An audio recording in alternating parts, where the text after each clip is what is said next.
So I had a prediction, and I honestly didn't see it coming. So if you haven't been paying attention to the college football world for the last couple of years, Arch Manning, the nephew of Eli and Peyton Manning, the son of Cooper Manning, the forgotten Manning brother, that was some would say, or being, hey, there is a third. But Arch Manning committed to Texas this week. I made a video about it on Instagram and a Reels. I'm trying to get into that TikTok and Instagram world a little bit more. And he committed to Texas. And I think it's a huge thing for college football. I think it's a huge win for the sport, NIL, all of these big factors. And here's why I want to get into this brand identity with college football and why college football is better for it. It's so much.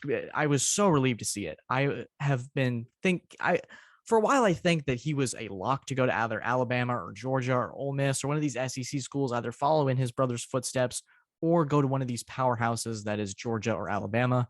I never thought Clemson was seriously in the running. You can see the hat, you can see slightly a bit of the jersey. I never thought they were really in the running. I didn't think there was a realistic way for him to be able to shine, especially with Cade Klubnik coming in. DJ could potentially stay another year. There's a lot of factors. I don't think it would have been a smart move for him. So him going to Texas, it's a big deal for Steve Sarkisian, who is starting to learn the ropes, become the new head coach at Texas football. He's got one of the most exciting quarterback rooms out of the entire country. You've got Quinn Ewers, who was a big story when NIL started to pop off. He is back at Texas after flip-flopping from Ohio State and all that stuff. It was really interesting. And kind of what made the NIL super fascinating was that aspect of skipping your senior year of high school to earn a potential big contract. So it was really something to see there. I love that it adds an extra element to college football.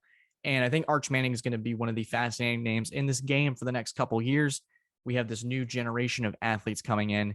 He's been one of those guys that has been kind of quiet, but at the same time talked about a lot in terms of where he's going to go and how that can impact a program. And I have it listed on my notes: Texas, USC, Notre Dame, Michigan, Miami, schools like that, where when they're better, it is better for college football. It adds an extra element. So usually for the last 6-7 years, we've had the college football playoff, and we have these same usual four contenders. We have Clemson, we have Alabama, we have Oklahoma, we have Ohio State, and you throw Georgia into the mix there occasionally. But for a lot of people who aren't super into the sport, or say, hey, I prefer the NFL, there's a little more parity. You can kind of figure out, or not necessarily figure out, but there's a lot more teams to be able to talk about, because there's not just the same.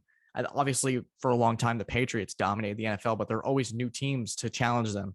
We had the Eagles, we had the Rams, we had the Jacksonville Jaguars at one point make a run.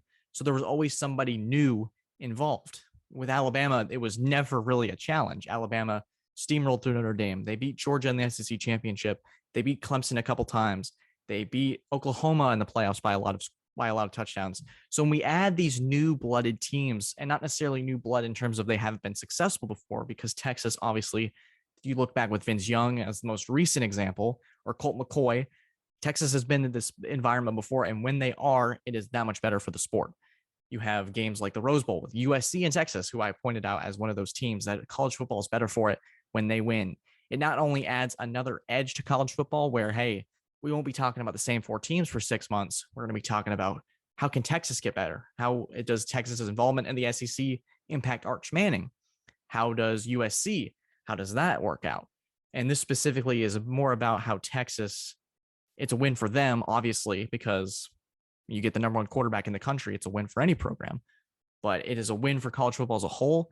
You add a certain, and this is what I've been talking about on the show for a long time. I've been a big fan of adding new teams, not necessarily in terms of expansion, but adding new teams to the fold. I love it when Oregon's good. I love it when they get added to the conversation. Utah, that Rose Bowl was fantastic. Michigan and Georgia, for example, were new teams this year that were added to the college football playoff.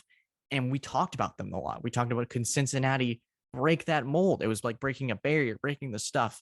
They were the group of five team, the first group of five team in this sport's history to make the college football playoff. It was a big deal. We talked about it. When Ohio State came into Michigan and Michigan beat them, Aiden Hutchinson rode his Heisman campaign on it, top 5 to the NFL draft. It brought up a story we hadn't talked about in a long time, because we always talked about, well, Ohio State's just going to roll through Michigan again. It's just going to be that same old thing. But there was that extra element that made it that much more interesting. And Michigan rode that to a college football playoff berth where they played Georgia, which Georgia's been struggling to find their playoff identity, constantly running into Alabama, constantly running into a big game.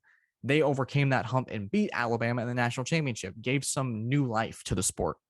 What Arch Manning does is brings an extra element of college football. It brings a demographic to it. It brings the whole state of Texas into it. And Texas is not just in that one state. Texas is a nationally recognized program, a nationally celebrated program with a ton of fans across the world, not just the United States, but the world. So it brings more and more people in there. If Arch Manning can come in here, or Quinn Ewers for that matter, because there'll certainly be a story there for sure. I'm sure we'll talk about it at some point, whether it's here on Cover 2 with Patrick. But it's really overall a fantastic win. I'm freaking excited about it. I love it. It adds more to the mix. It makes college football more exciting and more interesting. And I think the sport is desperate for that, especially with all this talk about, are we straying off the path with NIL? Is our playoff system really what we need?